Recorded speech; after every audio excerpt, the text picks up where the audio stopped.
আসসালামু আলাইকুম। আজ ২৬শে আগস্ট ২০২৫ মঙ্গলবার। আজকের প্রধান প্রধান খবর নিয়ে উপস্থিত হয়েছি আমি আনোয়ার বাবু।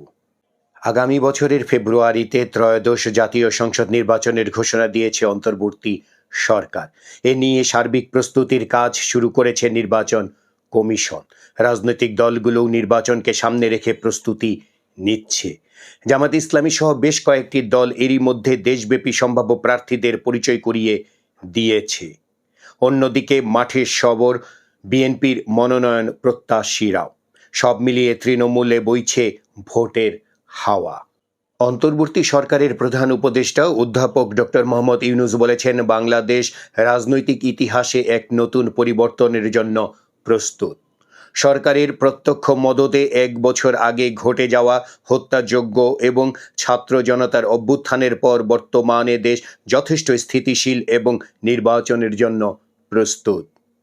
তিনি জানান, ২০২৬ সালের ফেব্রুয়ারির প্রথমার্ধে নির্বাচন ঘোষণা করা হয়েছে এবং এই নির্বাচনের মাধ্যমে অন্তর্বর্তী সরকার একটি নির্বাচিত সরকারের হাতে ক্ষমতা হস্তান্তর করবে।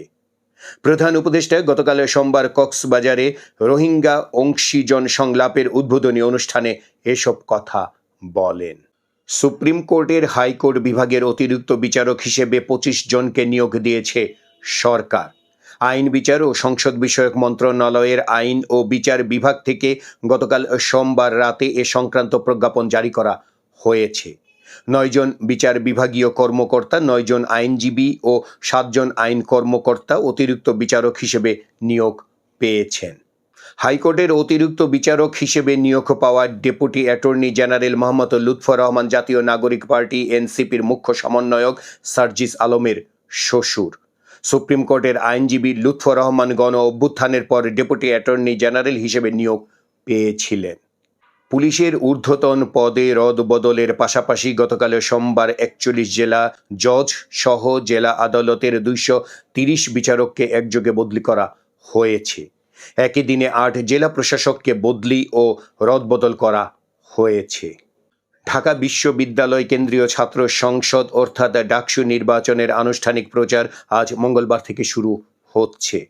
নির্বাচনী তফসিল ঘোষণার পর থেকে ক্যাম্পাস জুড়ে নির্বাচনী আমেজ থাকলেও আজ থেকে প্রার্থীরা পূর্ণ দমে প্রচারে নামবেন। বিশ্ববিদ্যালয়ের বিভিন্ন হল, ক্যাম্পাসের টিএচসি এলাকা ও বিভিন্ন অনুষদে ইতিমধ্যে ব্যানার পোস্টার সাঁটাতে শুরু করেছেন প্রার্থীরা।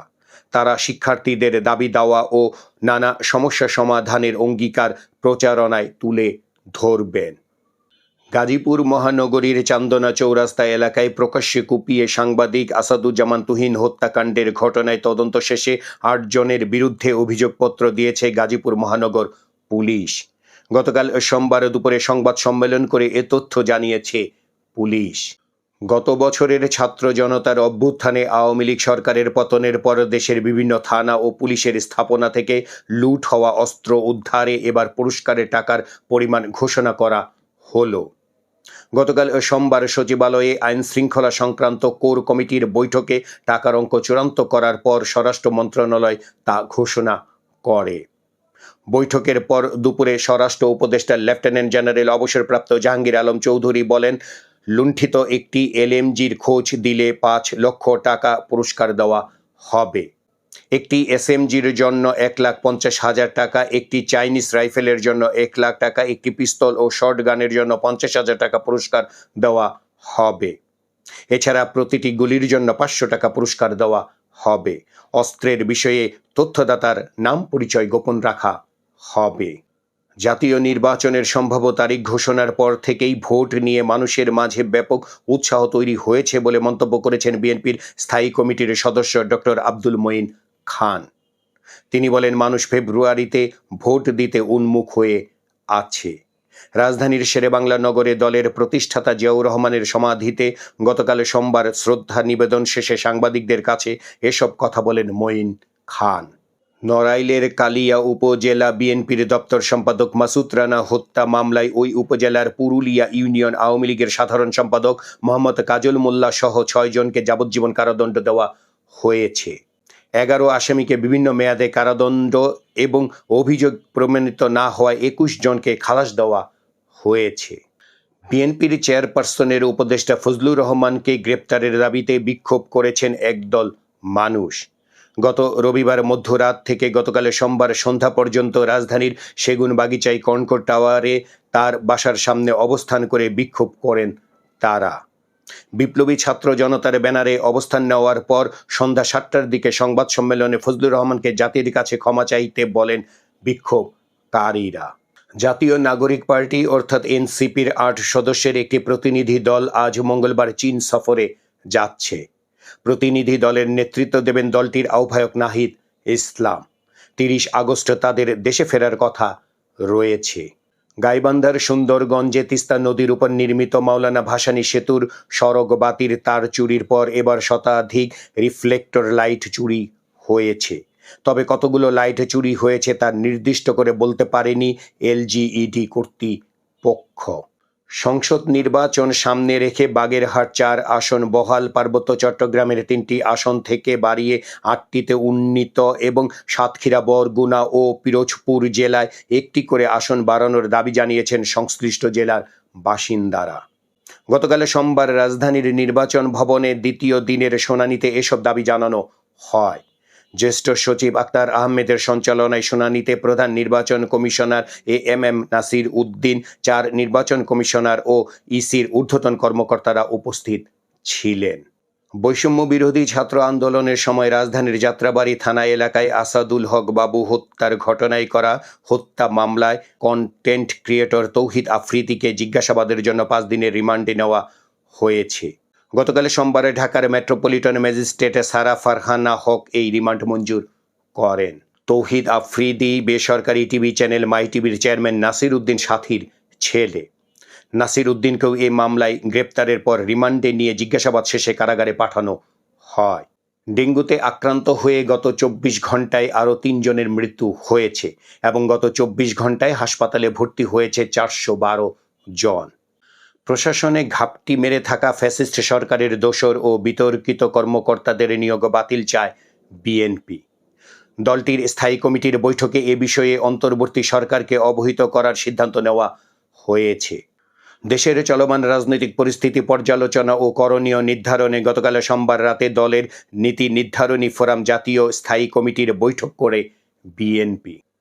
দুর্নীতি দমন কমিশনের চেয়ারম্যান মোহাম্মদ আব্দুল মোমেন বলেছেন, নির্বাচনে কালো টাকা ব্যবহারের সুযোগ নেই।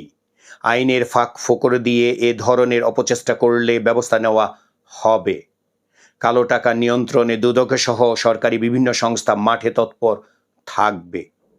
গতকাল সোমবার রাজধানীর সেগুনবাগিচায় দুদকের প্রধান কার্যালয়ে সাংবাদিকদের এক প্রশ্নের জবাবে তিনি এ মন্তব্য করেন।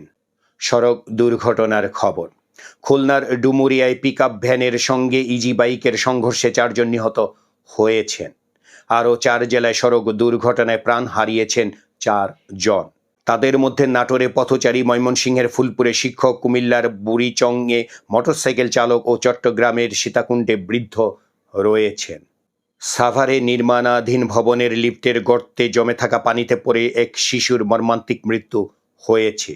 শিশুটির নাম তৌফিক, বয়স 3.5 বছর।